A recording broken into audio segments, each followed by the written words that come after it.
This is me Sunita घिसिङ अनि आज चाहिँ मैले तपाईहरुलाई तिलिचो ट्रेकको बारेमा भन्न गइरहेको छु the highest glacial lake in the world अनि जुन चाहिँ छ तपाईको 4919 मिटर। खासमा मैले चाहिँ तपाईहरुलाई यो लाइक यति नै आइटिनरी भिडियो यतिमै हुन्छ उतिमै हुन्छ भन्दा पनि मैले चाहिँ आफूले एक्सपिरियन्स गरेको कुराहरु चाहिँ शेयर गर्न गइरहेको छु तपाईहरुलाई, किनभने तपाईहरु इफ तिलिचो ट्रेक जाँदै हुनुहुन्छ भने सायद हेल्प हुन सक्छ भनेर चाहिँ मैले यो सानो भिडियो बनाउन गइरहेको छु। फर्स्टमा हामीले तिलिचो ट्रेक जानु भन्दा अगाडि चाहिँ तपाईको तिलिचो ट्रेक जानुको लागि चाहिँ के सामान चाहिन्छ त्यो सबै रेडी गर्नु पर्यो हजुरहरुले। ब्याग देखि लिएर तपाईहरुको स्न्याक्स देखि लिएर तपाईको प्रोटिन बार देखि लिएर वाटर बोतल देखि लिएर तपाईलाई चाहिने इच एन्ड एभ्री सानो कुराहरु सबै तपाईहरुले रेडी गर्नुपर्ने हुन्छ। त्यहाँ चाहिँ केही कुरा छुट्नु भएन। आफूले म साथीको बोतल युज गर्छु, म साथीको स्न्याक्स युज गर्छु भन्ने त्यस्तो हुँदैन। ट्रेकिङमा साथीहरु अगाडि हिँडिरहेको हुन्छ, इफ आफू हिँड्न सकेन भने पछाडी भइन्छ।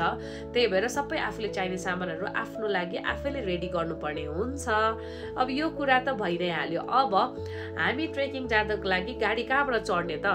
तपाईहरुले माछापोखरीको साइडमा पुलपारी बीजी मल भन्दा वारी जस बस पार्क भनौं न, बस पार्कको साइडमा लोत्से मल छ।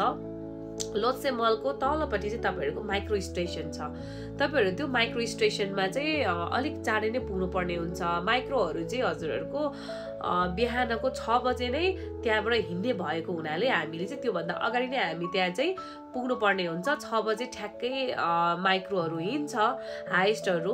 त्यही भएर हामी त्यहाँ पुगेर 5 बजे 5:30 बजे त्यहाँ पुगेर हामीले गाडीको पैसा पनि तपाईले अगाडि नै टिकट काट्ने हैन, त्यही नै डाइरेक्ट पाइन्छ। त्यही भएर त्यो टिकट काट्नु पर्ने त्यस्तो जरुरी छैन, ठ्याक्कै जानी।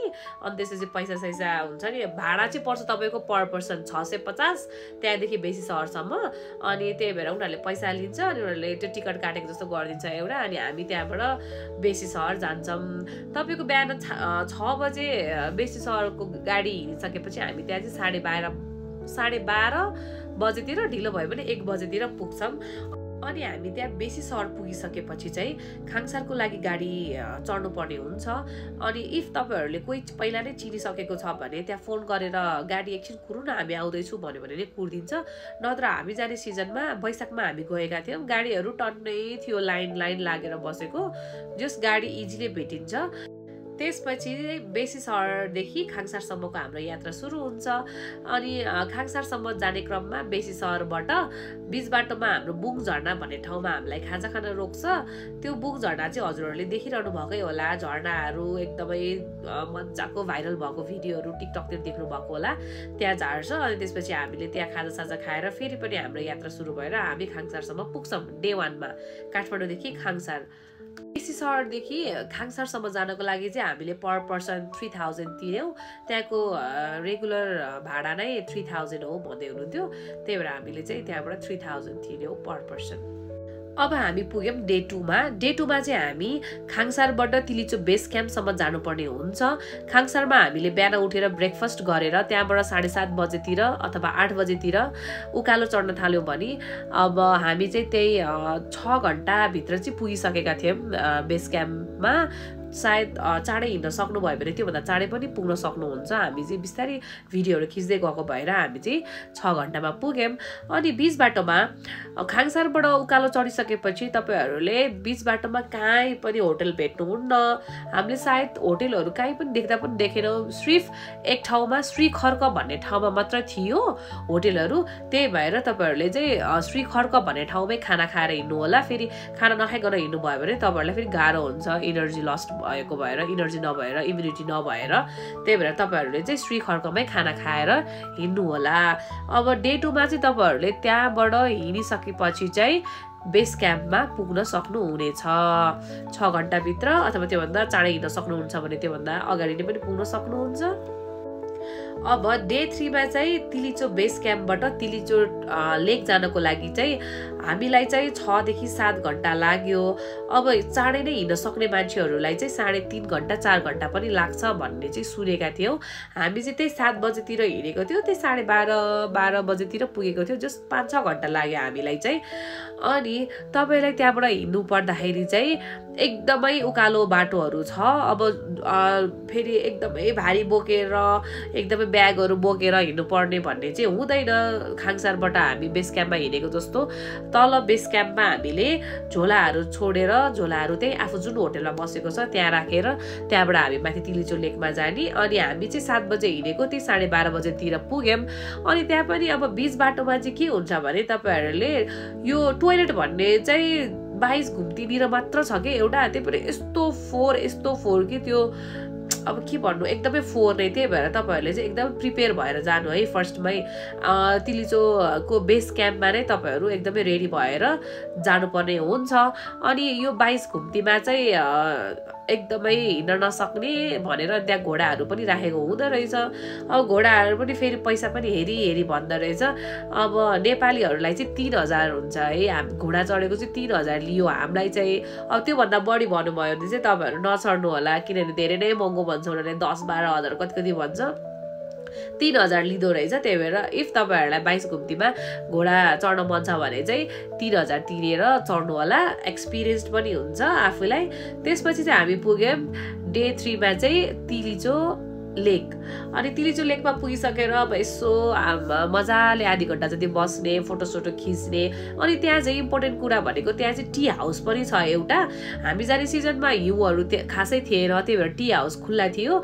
त्यही भएर मजाले हामीले त्यहाँ गएर चिया खायौँ। जस मजाको छ टी हाउस भएपछि त अब अलिकति हुन्छ नि त, तातो खाना पाइने भन्ने हुन्छ नि त। अब स्नो सिजनमा गयो भने चाहिँ त्यो पुरै छोपिन्छ अरे, प्राय खुल्दा पनि खुल्दैन भन्ने कुरा सुन्नमा आएको थियो। अनि हामी चाहिँ पुग्यो डे 3 मा तिलिचो लेक। अनि त्यसपछि त्यहाँबाट आधी घन्टापछि फेरि झऱ्यौँ।